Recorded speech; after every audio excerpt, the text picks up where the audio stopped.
1 month ago today, I witnessed my friend of 10 years, someone who I considered a brother, a loving husband, a devoted father, a generational leader, get assassinated on a live stream by a left-wing radical. Approximately 1 year ago, I witnessed the President of the United States get shot in the head by a left-wing radical, who also took the life of a Trump supporter in front of his daughters and wife.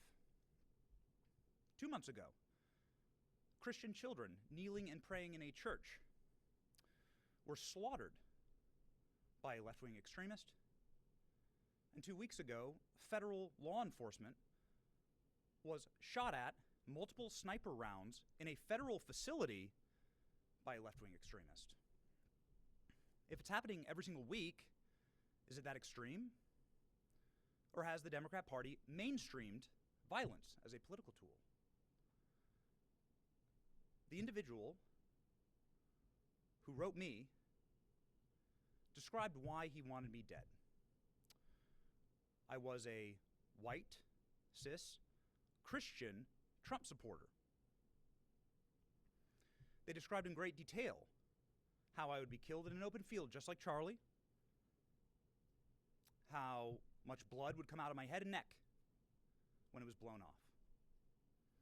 This individual described orphaning my 4 beautiful children and widowing my wife with great joy.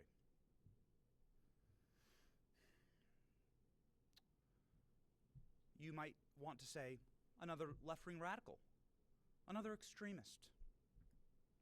And to that, I would like to direct your attention to the state of Virginia, where Democrats have nominated and are about to vote for the chief law enforcement officer in that state, a man who has done the exact same thing, an individual who's calling for the assassination by bullets of Republicans that he disagrees with. The killing of their children, the slaughtering of, as he says, little fascists. Are my 4 innocent, beautiful children little fascists? Violence has been mainstreamed by the Democrat Party. It is not extremist, it is mainstream. And we need a moment of reckoning here. This has to stop. This cycle must end. Is any Democrat courageous enough to disavow violence? To call for individuals that espouse these things, like what happened to my family, or what's happening in Virginia, to call for those kind of candidates to step down? Will Democrats vote for that? Because if you're voting for that, then implicitly you're encouraging it, you're endorsing it. I don't want political violence. I want peace in my nation. I love this country. I want to be able to debate like Charlie did. I want to be able to raise my family in peace. That is our birthright. But you cannot make peace with evil as a Christian. You cannot unite with people who want you dead. I want unity in this nation. I want to be able to agree on more than what we disagree on. But for that first to happen, we must understand the battle. We are fighting good versus evil, darkness versus light. And good must conquer evil. Do not make peace with evil. To that end, and in conclusion, I would like to thank federal law enforcement, Pam Bondi, Kash Patel, Dan Bongino, the FBI, the DOJ, the Tampa Police Department, the detectives here, with absolute pinpoint accuracy, professionalism, courtesy, swift and tact.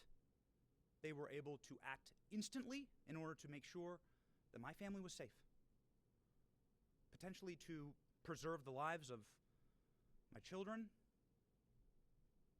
and they're doing that for families all around the country in many different ways. Every American should unite behind that cause. No matter who you are, you should say, this is a country where families should be able to raise their children safely, where people can have peaceful disagreements, where we can all live together under one American flag. I just want to profoundly thank the Trump administration and federal law enforcement and local law enforcement for saving my family. I will never forget it. It is the greatest goodness that has ever been done to me. And that is a thing that every American can get behind. The Trump administration making America safe again. God bless them. Thank you. We'll take, do you want to, you have a few questions? Attorney General, Wait, I'll go left to right. Okay. Attorney General, I do know that it's unfortunate what happened to your family in that letter, but he just described that this is solely put on by the Democratic Party. Do you see it that way, that this is something that is caused by the Democratic Party? No, and I just talked about what happened in Minnesota to a Democrat, what happened in Pennsylvania to a Democrat governor.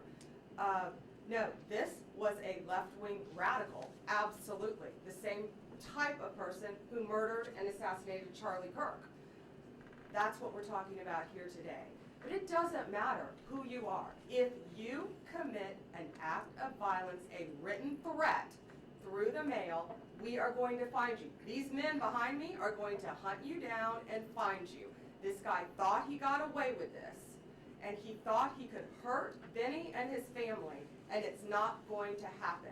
We have open cases, other open cases all over this country, and we're going to find you. Any other question? Yes. Attorney General, hi. Sure. A couple questions. One is just about the case itself. Does this fellow, was he found to have any means of carrying it out, and did he have firearms available to him? This is an ongoing investigation. The man is in custody. I will defer that question until the appropriate time because it is still very much under investigation and following all the leads that we possibly can. And that's a very good question. Attorney Sure. General, just during the Charlie Kirk's funeral, the president said, "I disagree with Charlie. I hate my opponent. I don't want the best for them." Would you encourage the president, just given what we're talking about here and the seriousness and how people take every word and use it to reinforce their preconceived notions about people, someone crazy could act on words like that? Would you encourage the president to not say things like The that? president said nothing about violence, absolutely nothing. And that was in response, I believe, to amazing Erica Kirk talking about her forgiveness. And he was saying how brave and bold she was and how difficult it is to forgive the But are you person who worried that assassinated. No, I'm not the worried word about hate that could be because that used was to go not further? said. That was not said. No act of violence was said. If anyone is sending a threatening communication through the mail like they did to Benny Johnson, we're going to find them and we're going to prosecute them. It doesn't matter what side of the aisle you're on. Thank you all. Have a great weekend. Thank you.